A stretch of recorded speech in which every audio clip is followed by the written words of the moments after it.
Peço então que você abra sua Bíblia aí em Lucas, no capítulo 15. Nós vamos ler apenas um verso. E eu já ministrei sobre essa parábola há um tempo atrás, e eu quero novamente me debruçar sobre ela numa perspectiva um pouco diferente. Em Lucas capítulo 15, o verso 11, diz assim: Jesus continuou, certo homem tinha 2 filhos. Amém. Essa é a chamada parábola do filho pródigo, e ela revela 2 filhos de um perfeito pai. Já me ouviram falar disso, que essa parábola, na verdade, nós a conhecemos como a parábola do filho pródigo. Às vezes temos a tendência de olhar somente ao filho pródigo, mas o início do verso, no verso 11, nos diz que, na verdade, é a dinâmica de um pai que tem 2 filhos. É a relação de um pai com 2 filhos. E um deles é o filho mais moço e o outro é o filho mais velho. Um deles é a relação daquele filho que nós comumente conhecemos, aquele que foi ao pecado, que abandonou a casa do pai, e vemos aquele outro filho mais velho que ficou em casa fazendo tudo o que precisava ser feito, cumprindo todos os mandamentos, assim como o pai lhe ordenara. Na verdade, esses 2 grupos de pessoas eram o grupo a qual Jesus mais se relacionava. Ou ele estava com pecadores, ou ele estava com religiosos, ou ele estava com aqueles que andavam de costas para Deus, ou ele estava com aqueles fariseus, saduceus, religiosos que proclamavam conhecer a Deus e caminhar com Deus. Pois bem, essa parábola revela justamente essa dinâmica, é esse mundo a qual Jesus estava inserido. E de novo, se você for olhar na história de Jesus, você vai ver que o tempo todo, ou ele passava com um grupo, ou ele passava com outro grupo, à parte, obviamente, discipulando os seus, mas quando ele interagia com as pessoas, ou ele estava com pecadores, ou ele estava com religiosos. E nós vemos essa dinâmica desses 2 mundos, desses 2 filhos. O mais moço é aquele que pede a herança do pai, você conhece a história: pai, me dá a herança, a parte que me cabe. Na verdade, eu preferiria que você estivesse morto, mas como você ainda não morreu, eu quero que me dê essa herança agora, porque eu quero usufruí-la dela agora. Na verdade, o filho mais moço desonra o pai, ele se rebela contra o pai, e ele demonstra claramente que a única razão pela qual ele estava ali na casa era para usar do que o pai tinha de benefício para ele. E ele deixa claro isso, ele diz: pai, eu quero só os teus bens, não me interessa você, eu não estou interessado num relacionamento contigo, eu só quero aquilo que tu tem para me dar. Ele pega toda a sua herança e ele gasta dissolutamente no pecado. De repente, você conhece a história, ele está lá sujo de meleca de porco, de sujeira, de carca de porco, e ele se dá conta: eu preciso voltar para casa. Ele volta para casa, pede ao pai perdão por ter feito tudo o que fez, na expectativa de talvez ser reintegrado como um servo dentro de casa. Não tinha mais expectativa de ser filho, porque acreditava que ele havia bagunçado tudo, perdido a sua oportunidade, perdido a sua chance. A verdade é que não importa o tamanho do seu pecado, que a graça de Deus não seja maior ainda a ponto de lhe alcançar.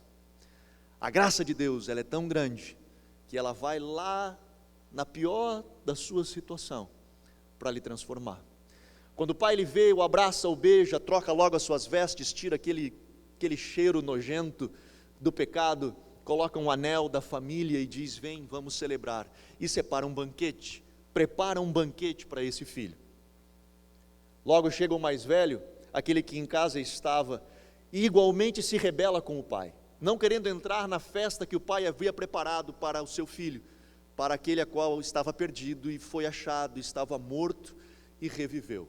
E ele se rebela e igualmente ele desonra o pai, não querendo entrar na festa, não querendo participar daquele momento de celebração dentro de casa. E ele fica emburrado num canto, onde o pai vai ao encontro dele, para tentar entender o que estava acontecendo no seu coração. Na verdade, esses 2 mundos, essa polarização desses 2 mundos, na verdade, Jesus está retratando os caminhos que a humanidade tem feito ao longo da história. Normalmente, ela coloca uma lente e vê o mundo através dessa lente, ou daqueles que estão vivendo numa vida religiosa dentro de um conceito, de um padrão moral, e aqueles que se rebelaram contra tudo e todos, e começam então na busca do seu autoconhecimento, na busca da sua liberdade. Nós vemos o irmão mais velho sendo aquele que representa o caminho da moral, e naqueles que nessa perspectiva vivem, eles acreditam que somente se você entrar dentro dessa moralidade e viver nos bons costumes, você vai ser feliz, você vai atingir os seus objetivos. A outra galera, a galera do lado de lá, a galera que não faz parte da religião, ou de qualquer que seja ela, mas aquele que não faz parte, de que busca viver uma vida sadia, de bons costumes, bom, aquele que se rebela, aquele que busca talvez esse autoconhecimento, aquele que anseia pela liberdade, pela felicidade, ele diz, bom, eu não quero estar preso a nada, eu não quero estar debaixo de nada, eu quero ser livre, afinal, eu tenho o direito de ser livre, e qualquer coisa que me prendam, sejam tradições, sejam preconceitos ou preceitos, autoridade hierárquica, qualquer uma dessas coisas, para mim, o ideal é que elas fossem diminutas ou até que desaparecessem. Eu quero ser livre. O mundo, ele foi polarizado dentro desses dois aspectos. É o pessoal de lá e o pessoal de cá. São aqueles dos bons costumes e aqueles que querem viver a vida louca. Ou é da direita, ou é da esquerda, ou é preto, ou é branco, ou é Grêmio, né, nós do Sul, ou é Colorado. Nós polarizamos o mundo em dois aspectos. E passamos a ver o mundo sempre através dessa perspectiva. Sempre se tem essas duas abordagens. E todas as vezes que nós colocamos essa lente, nós vemos ele através dessa abordagem. O filho mais velho, ele faz da tradição e os bons costumes como a sua base, a sua estrutura, e vive a partir dela. O filho mais moço, ele já diz, cara, eu quero fazer o que eu quiser, eu quero ser livre, eu quero poder viver de qualquer jeito. Qualquer um daqueles que abandona o seu lado, ou levanta uma crítica para o seu lado, ele é visto como rebelde. E diz, esse aí não faz mais parte da gente, ele foi para o lado de lá. E nós vemos o mundo sempre assim, é os do lado de cá contra os do lado de lá. E é os do lado de lá tentando tirar a gente do lado de cá, e é os do lado de cá tentando tirar a gente do lado de lá, e nós vemos isso, esse embate nas redes sociais, nós vemos esse embate no mundo inteiro, em todas as religiões. Nós vemos os moralistas dizendo, sabe qual é o problema do mundo? Somos imorais. São aqueles que querem viver a vida libertina. O problema do mundo são aqueles que querem fazer do jeito que eles querem, sem ter princípios, sem ter base, sem ter estrutura. Os do lado de lá dizem, sabe qual é o problema do mundo? São os donos da verdade, que pensam que sabe tudo. Sabe qual que é, na verdade? O problema das guerras no mundo é a religião. Se não houvesse religião, não teriam guerras no mundo. E ficamos os do lado de cá, os do lado de lá, e nesse embate para tentar determinar quem de fato tem razão. Os puritanos, os moralistas e aqueles que querem viver a vida do jeito que querem. E tem alguns ainda que conseguem mesclar os dois mundos, que eles se transvestem de uma capa de moralidade, mas na verdade a vida secreta deles é uma podridão.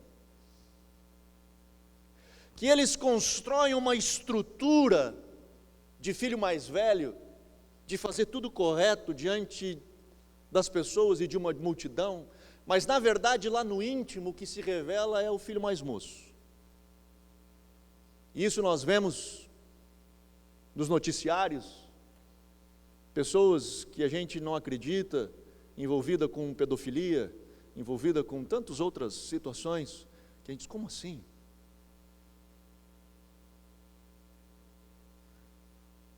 A questão é que ambos mundos, tanto um quanto o outro, na verdade, eles estão errados. Tanto o filho mais velho quanto o filho mais moço está errado.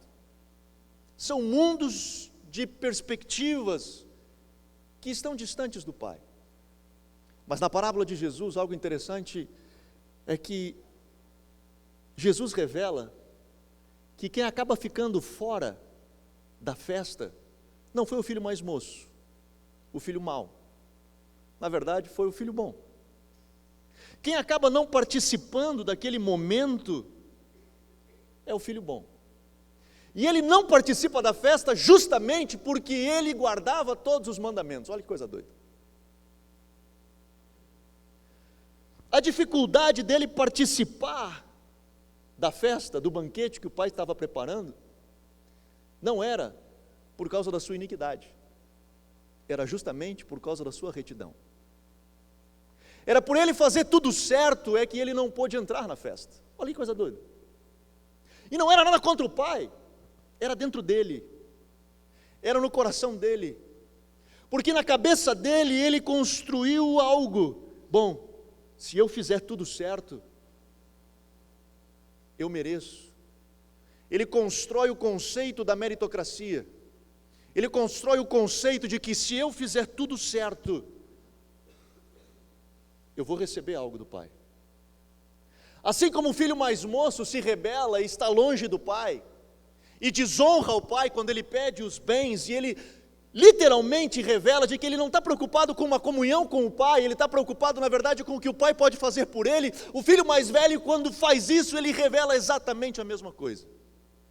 Ele não está vivendo uma vida puritana, ele não está vivendo uma vida moral porque ele ama o pai, ele está vivendo uma vida moral porque ele acredita que se ele assim fizer, o pai o abençoará. Ele não está fazendo isso para o pai, ele está fazendo isso para ele mesmo.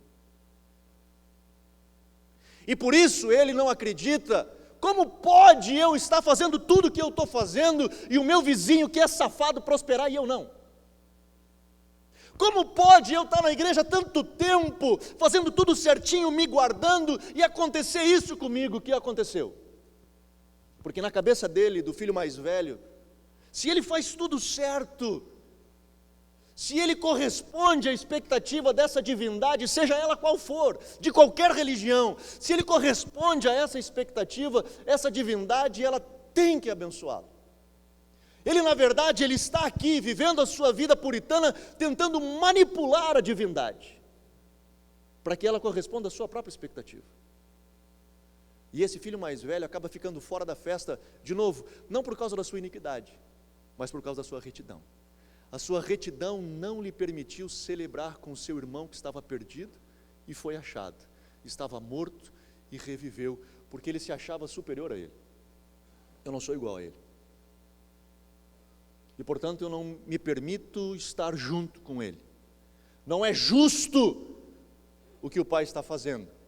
Afinal, o que o pai está para fazer essa festa, ele está dividindo o que é meu. Porque o que ele tinha, ele já gastou. O que sobrou era meu. Porque o pai dividiu o bem entre os dois. O menino gastou tudo, com festa, prostituta e meretrizes. O que sobrou era do mais velho. E o pai pega um dos cabritos, do filho mais velho, e celebra com o filho mais moço. Ele se indigna. Não é justo. Porque eu estou aqui, e olha o que ele diz: sem nunca transgredir um só dos teus mandamentos. Ele estava construindo uma estrutura de barganha com Deus. E este é o grande problema dos filhos mais velhos. Dessa casca que se vive sem essência, sem vida.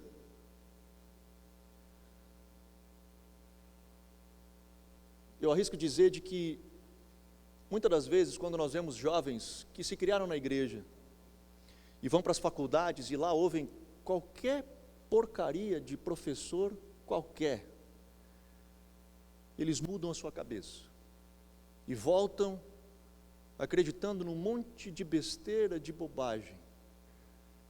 E eu acredito, ou arrisco dizer, que e se rebelam contra a igreja, se rebelam contra os princípios, se rebelam contra tudo, porque nos olham e nos chamam de fariseus hipócritas. E uma das razões que eu acredito é que eles estão certos. De que de fato não encontrou dentro de casa alguém que vivesse uma vida de relacionamento, de verdade.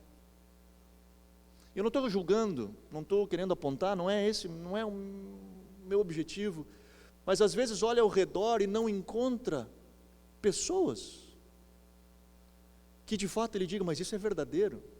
Então o que esse cara está me dizendo não bate, porque eu conheço pessoas e eu sei que é verdade.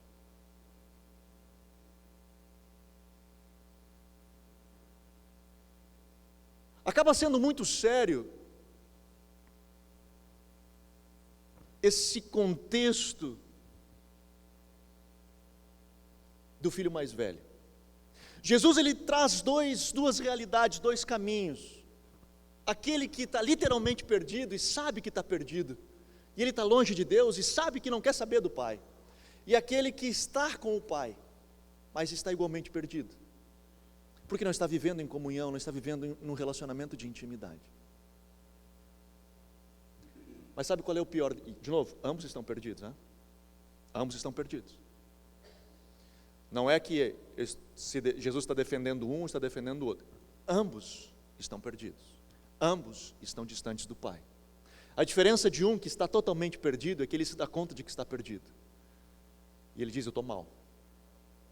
Não está legal essa vida que eu estou vivendo. Isso que eu estou vivendo hoje não está legal. Eu não sei como é que é viver legal, mas isso que eu estou vivendo não é legal. Então eu vou chegar perto do Pai. E eu vou querer ser um trabalhador, eu não sei como é que é ser diferente, porque antes eu morava em casa como filho e não sabia o que era ser filho, mas eu vou voltar para o Pai e quero ser um empregado, porque ainda é melhor do que eu estou vivendo. O Pai o chama e diz: eu vou lhe mostrar uma vida diferente. Vem cá, você é meu filho. Anel. O problema é o filho mais velho, que ele está em casa, e ele acha que está bem. Esse é o problema. Aí que Jesus, quando chega junto com os fariseus, lá em Mateus capítulo 23, e ele chega com os dois pés mesmo assim, e ele chama eles de sepulcro caiado, hipócritas, onde por fora estão pintadinho, bonitinho, mas por dentro, na verdade, é um monte de ossos mortos, secos.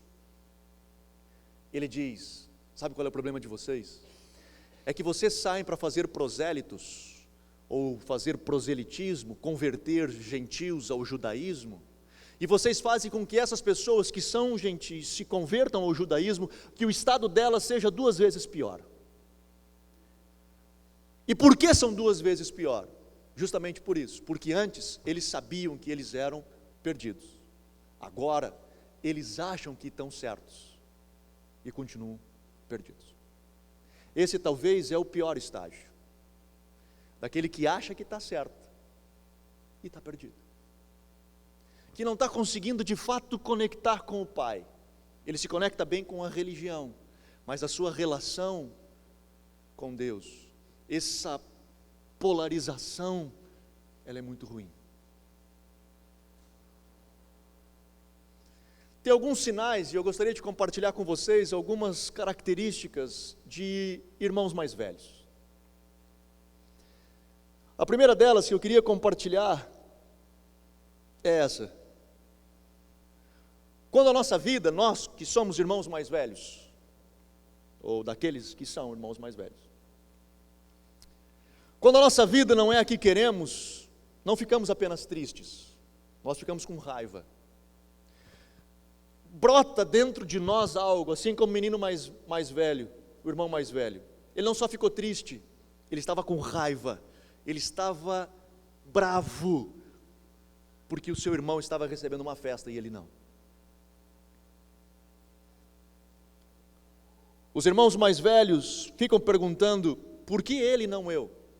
Depois de tudo que eu fiz, depois de toda a dedicação que eu fiz, depois de toda a devoção que eu entreguei, me acontece isso? Não, então eu não quero mais. Isso demonstra o porquê você estava fazendo, qual era a sua motivação, qual era a sua devoção, a quem você estava se entregando. Na verdade, a sua devoção não era para ele, a sua devoção era para você mesmo. E quando não corresponde àquilo que você esperava receber, você se revolta. Quando é escolhido o outro e não eu, na verdade ele está competindo por amor.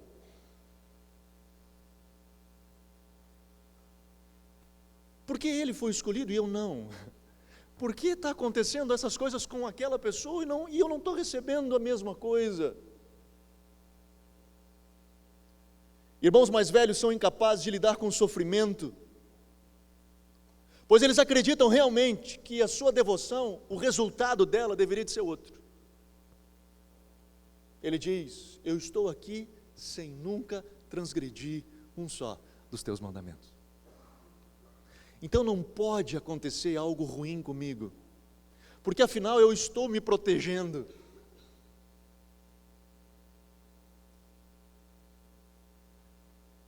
E aí eu poderia citar talvez tantos exemplos, cara, de gente que vem na igreja porque, cara, sei lá, eu preciso pelo menos bater cartão lá, para ter a sensação de que a semana vai ser abençoada. Eu vou dar o dízimo, porque disseram que se eu não der o dízimo, o devorador entra. Então eu vou dar esse negócio. Porque eu estou barganhando, eu não quero devorador na minha cara, então eu vou dar o dízimo.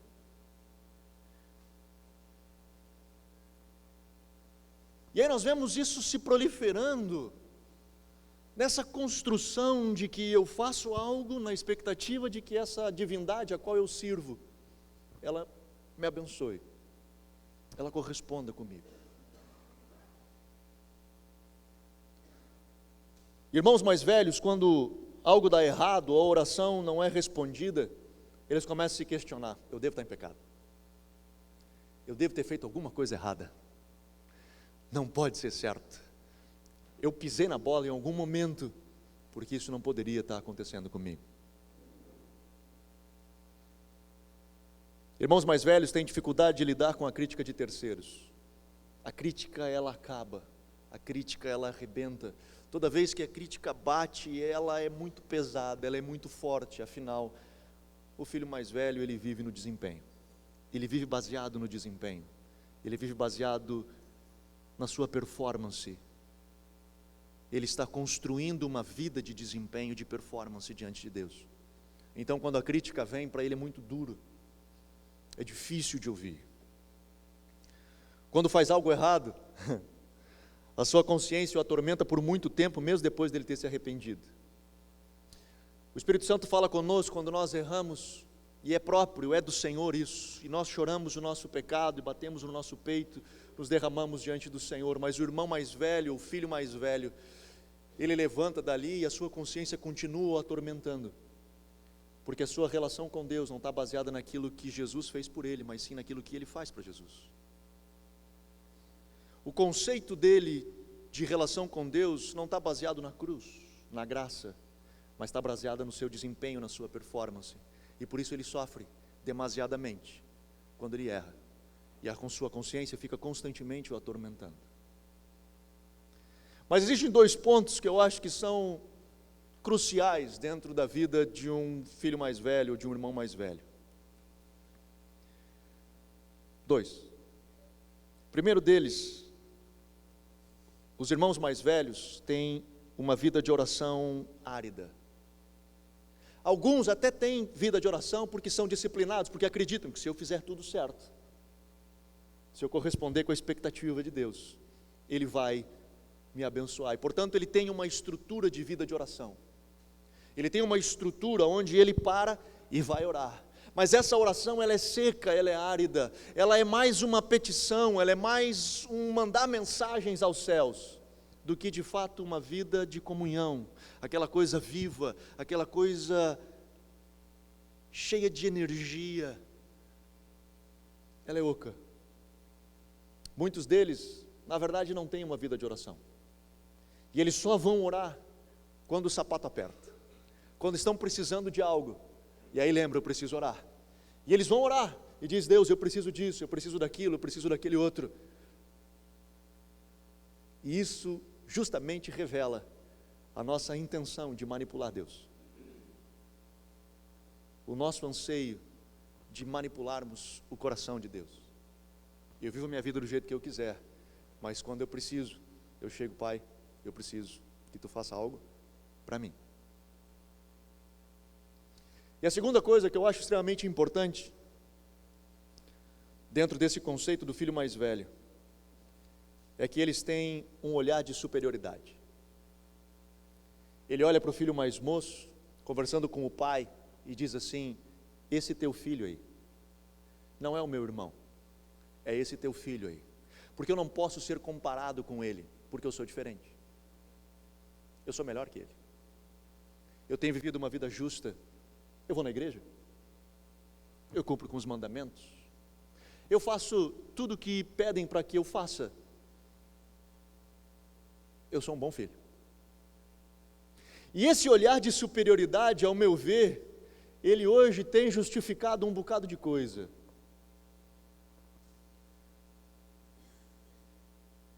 Esse olhar de superioridade justificou no mundo racismo, justificou no mundo discriminação de classes, justificou no mundo discriminação de minorias e um bocado de coisa. Porque, de novo, somos nós do lado de cá contra os do lado de lá. E nós do lado de cá dizemos: ei, você que está do lado de lá, você precisa vir para o lado de cá. Se você quiser ser feliz, você tem que sair daí onde você está e vir para o lado de cá. Você tem que andar como a gente anda e fazer o que a gente faz. E normalmente o processo de evangelização, seja ele em qualquer religião, ele termina quando aquele que entra para dentro começa a agir conforme os demais. Atingimos o nosso objetivo. Ele parou de fazer isso, parou de fazer aquilo, parou de fazer não sei o quê.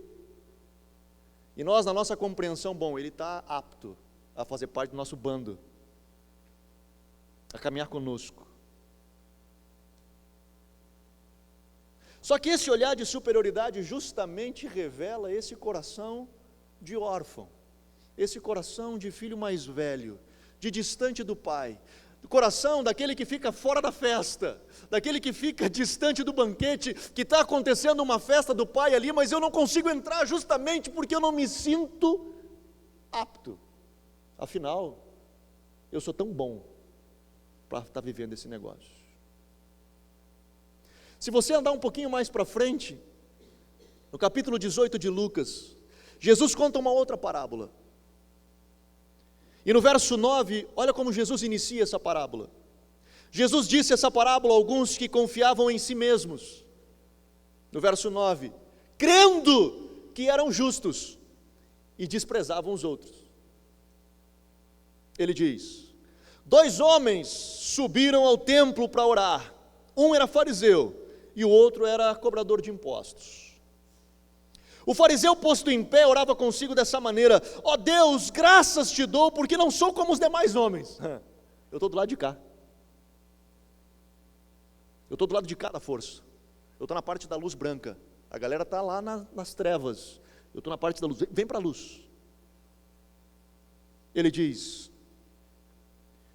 eu não sou como os demais homens, roubadores, injustos, adúlteros, nem ainda como este cobrador de impostos. Não sou. Eu não sou igual a esse. Esse é teu filho aí. Não sou. Eu sou diferente. Eu faço algumas coisas, presta atenção, Jesus. Eu jejuo 2 vezes na semana e dou o dízimo de tudo que eu possuo. Eu tenho frutos de justiça. Eu tenho frutos de moral. Eu tenho frutos de ética. Isso me dá autoridade para estar na posição que eu estou. Bom, essa retidão tem deixado esse menino fora da festa. Vocês que já me ouviram falar de paternidade, lembram que quando eu falo do texto de Hebreus capítulo 12, no verso 10, quando o pai disciplina os seus que ama, ele os disciplina e diz: vocês pais disciplinam seus filhos como bem lhes parece, mas o vosso Pai Celestial os disciplina para que vocês sejam participantes da sua santidade. O texto não fala de retidão, ele não está falando de o que você vai fazer, ele está falando de quem você é. A Bíblia diz: sede santos, porque eu sou santo. Não é o que você faz, é quem você é. É de dentro para fora. É uma construção que é aqui de dentro para fora. Logo depois do fariseu vem o publicano orar. E ele ora assim. Verso 13. E o cobrador de impostos, porém, estando em pé, de longe, nem ainda queria levantar os olhos ao céu, mas batia no peito, dizendo: ó Deus, tem misericórdia de mim, pecador. Digo-vos que este desceu justificado para casa, e não aquele. Pois qualquer que a si mesmo se exaltar, será humilhado, e qualquer que a si mesmo se humilhar, será exaltado.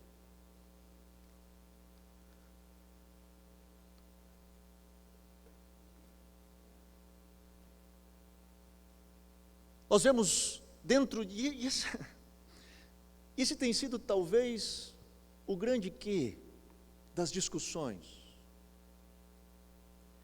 Porque apontam para nós e nos chamam de religiosos fariseus, e muitas vezes eles têm razão. Porque nós temos dificuldade de lidar com o pessoal do lado de lá. Nós costumamos dizer que, para justificar as nossas atitudes, de que Deus ama o pecador, mas abomina o pecado. Bom, essa frase ela só serve para Deus, porque para a igreja, com certeza a igreja abomina o pecado, mas ela tolera o pecador, até que ele pare de fazer o que ele está fazendo e comece a se comportar do jeito que a gente espera que ele se comporte. A gente não o ama.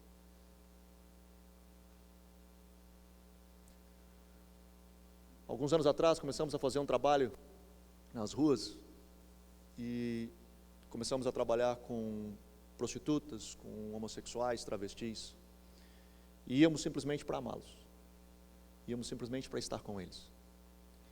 E uma delas, um travesti, chegou e perguntou para um da nossa equipe: se eu for na tua igreja, as pessoas não vão me julgar?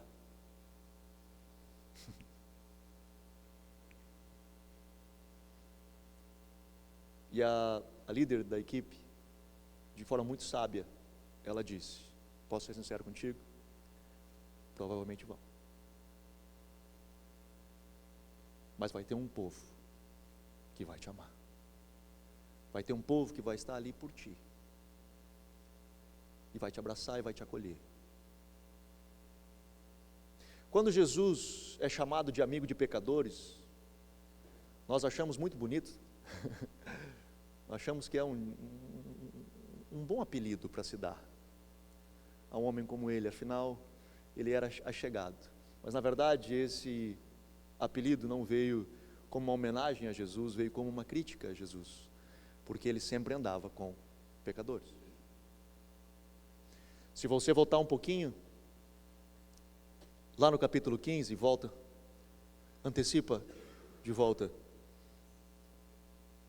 O texto inicia assim, no verso 1 do capítulo 15. Chegavam-se a ele todos os cobradores de impostos e pecadores para ouvir. Mas os fariseus, verso 2, e os escribas murmuravam: este recebe pecadores e come com eles. E assim Jesus inicia 3 parábolas.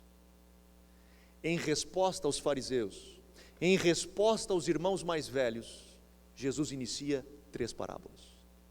A primeira delas, das ovelhas, das 100 ovelhas, este uma se perde. O homem deixa tudo, o pastor deixa tudo e vai atrás delas. Na segunda parábola, Jesus conta da dracma perdida. A mulher limpa tudo e sai atrás da dracma para encontrar a dracma. Na terceira parábola, ele conta a história de um homem que tem 2 filhos. Um também igualmente se perde, mas ninguém foi atrás.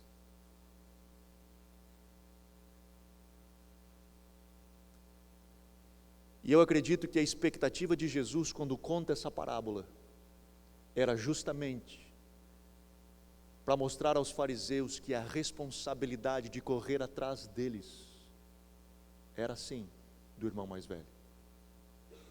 Era sim de pegar tudo aquilo que ele tem e investir para alcançar aquele que ainda não foi alcançado, com um coração genuíno. Porque o que me difere daquele que está hoje vivendo dissolutamente no pecado é só uma coisa: que a graça me alcançou, o que ainda não o alcançou. Mas eu não sou em nada melhor do que ele. Nada me faz melhor ou diferente do que ele. A resposta para o mundo não está nem no lado de cá, nem no lado de lá. Ambos estão perdidos.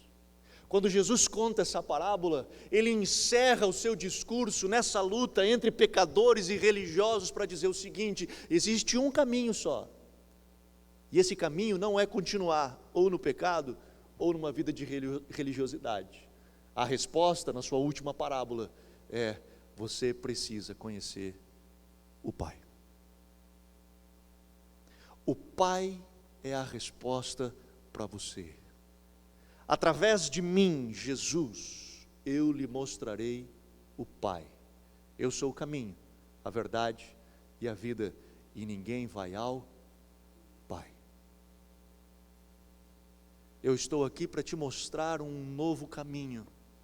Eu estou aqui para arrebentar com toda a estrutura de religião que o mundo colocou nas lentes, ou do lado de cá ou do lado de lá. Não, não é por esse caminho.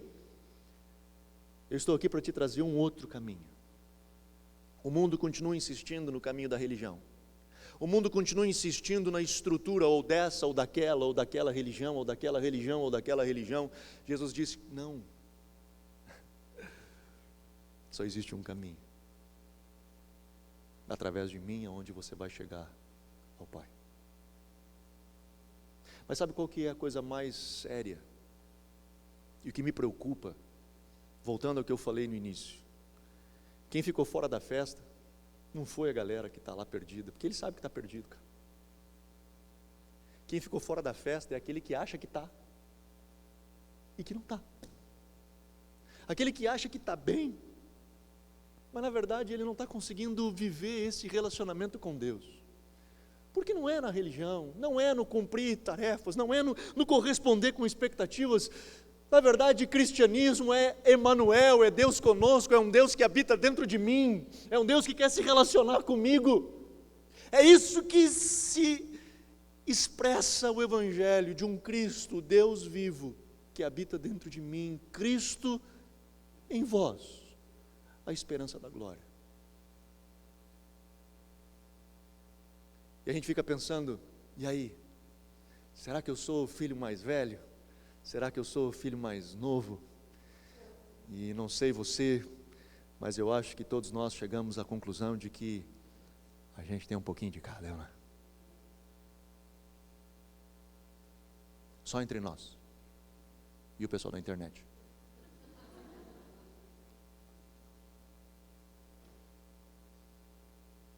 Nós temos um pouquinho de cada. E Jane Edwards, no seu livro O Perfil dos Três Reis, de uma outra perspectiva, mas ele diz, dentro desse mesmo contexto, que cabe a cada um de nós controlar, cabe a cada um de nós cuidar desse filho mais moço e desse filho mais velho que habita dentro de nós. Nós precisamos estar atentos a isso. E essa foi a história que Jesus conta da parábola. Que abramos os nossos olhos, porque às vezes parece que o filho mais moço quer sair para fora, às vezes o filho mais velho quer sair para fora, e nós precisamos nos controlar com a ajuda do Pai, de mãos dadas com o Espírito Santo, caminhando no coração do Pai, dizendo, papai, me ensina a viver o Evangelho, me ensina a viver a doutrina cristã, me ensina, Senhor, a amar o outro, me ensina a olhar para o outro como um par igual, me ensina a olhar para o outro como Paulo disse, não venhamos a julgar ninguém como superiores a ninguém, pelo contrário, que todos sejam maiores do que nós, que possamos ser instrumento de auxílio na vida de qualquer outro. Somos todos nós peregrinos, estrangeiros, numa terra estranha, necessitando uns dos outros, para que um dia juntos estejamos com o Pai, mas até lá somos uma família. Alguns estão aqui, ouviram o Evangelho, ouviram a mensagem, foram libertos, tiveram as suas vestes transformadas, colocaram um anel no dedo e são filhos. Outros ainda estão lá longe e precisam ser alcançados. Mas nós precisamos ter a consciência de caminharmos em direção ao Pai. Nesse Dia dos Pais, que celebramos o Dia dos Pais, o meu desejo, a minha oração, e eu tenho orado há bastante tempo sobre isso, na verdade, eu ministrei, ou baseei essa ministração em cima de um livro chamado Deus Pródigo, do Timothy Keller. E quando eu li ele, alguns meses atrás, no meu coração bateu forte esse anseio de compartilhar com vocês nesse dia. E dizendo, Senhor, ajuda-nos como congregação a sermos filhos e filhas que se assemelham ao papai.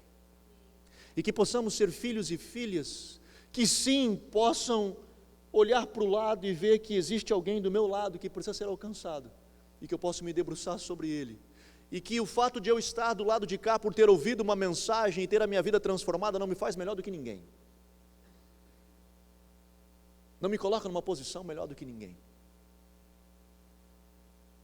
e que eu possa ir atrás. O problema dos fariseus é que eles, lembra da oração dele? Graças a Deus que eu não sou que nem eles.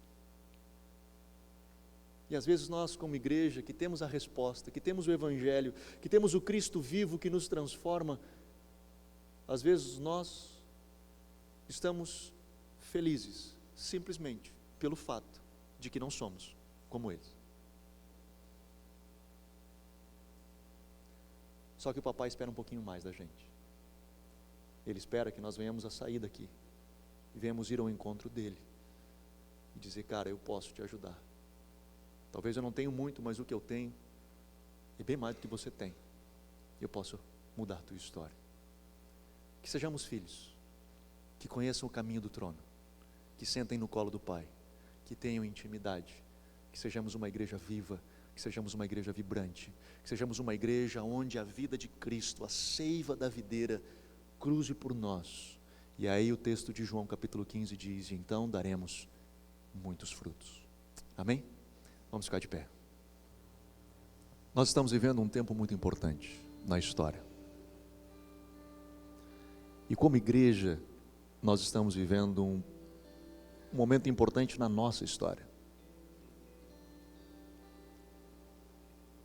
E eu realmente creio que o Senhor tem nos preparado, tem nos lapidado, tem nos purificado, para que nós possamos alçar voos mais altos, possamos de fato impactar uma sociedade, sermos uma igreja que influencia, sermos vidas que influenciam, não pela influência em si, mas pela resposta ao anseio de Deus. É a oração de Jesus que diz: venha o teu reino e seja feita a tua vontade aqui na terra, como ela é feita nos céus. Por isso, nessa noite, eu gostaria que nós sondássemos o nosso coração. E acredito que você, assim como eu, às vezes se pega, está brotando um filho mais moço aqui hoje, o troço está apertado aqui. E às vezes, ou muitas vezes, no meu caso, eu me pego como filho mais velho, agindo como filho mais velho. Eu digo: opa, Senhor, me ajuda a me libertar dessa estrutura de competição, dessa estrutura de desempenho. Me ajuda a viver a essência do Evangelho.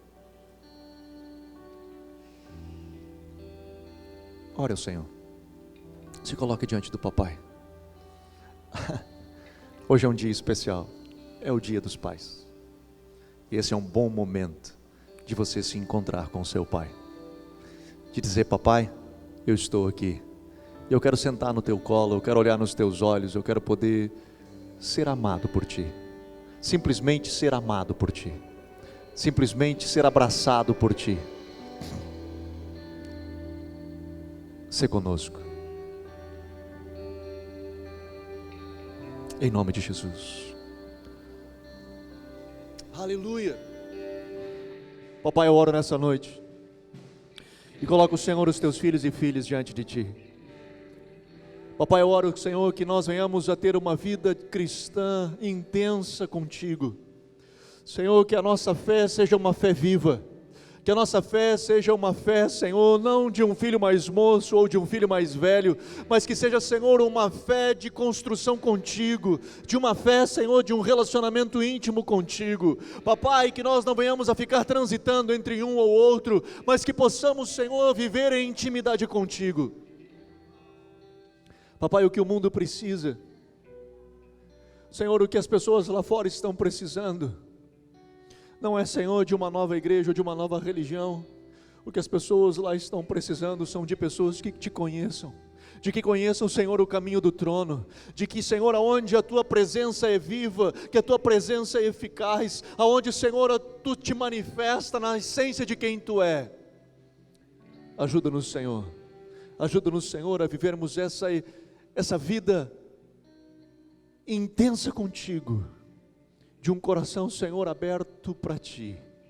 Trabalha, Senhor, no nosso coração, trabalha, papai, na nossa vida. Perdoa, Senhor, os nossos erros, perdoa os nossos pecados, perdoa, Senhor, a nossa tendência natural de vivermos uma religião. Perdoa-nos e vem estar conosco. Senhor Jesus, nessa noite vem estar conosco.